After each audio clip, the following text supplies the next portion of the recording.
আমি এখন দাঁড়িয়ে আছি ধামরাই উপজেলা সোমবাগ ইউনিয়নের বাদিগাঁও এলাকায়।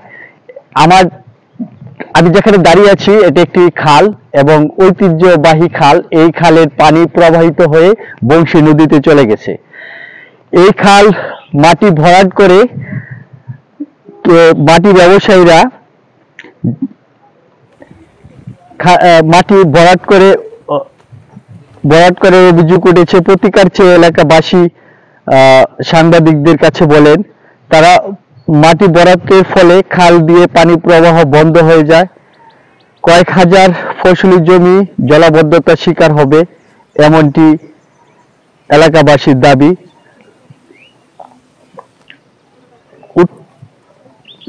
নদীর নাব্যতা কমে গেলে এই শাখা নদীতেও এক পর্যায়ে খালে পরিণত হয়।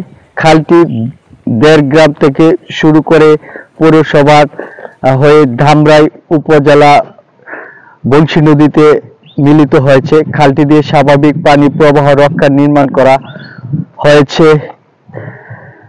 13টি ছোট বড় সেতু, কালভার্ট। এছাড়া বন্যা নিয়ন্ত্রণের জন্য দুই প্রান্তে নির্মাণ করা হয়েছিল 2টি।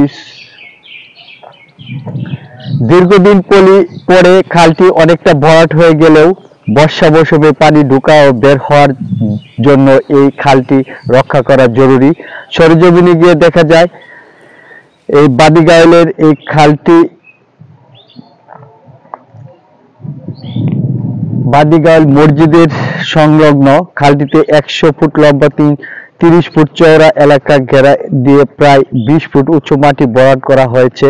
স্থানীয়রা জানান, প্রতিদিন রাতে ট্রাক দিয়ে মাটি ফেলা হচ্ছে। খাল ভরাটের এক পর্যায়ে খাল সংলগ্ন মসজিদ ফসলি জমি মালিকরা উদ্বিগ্ন হয়ে পড়েছে। তাদের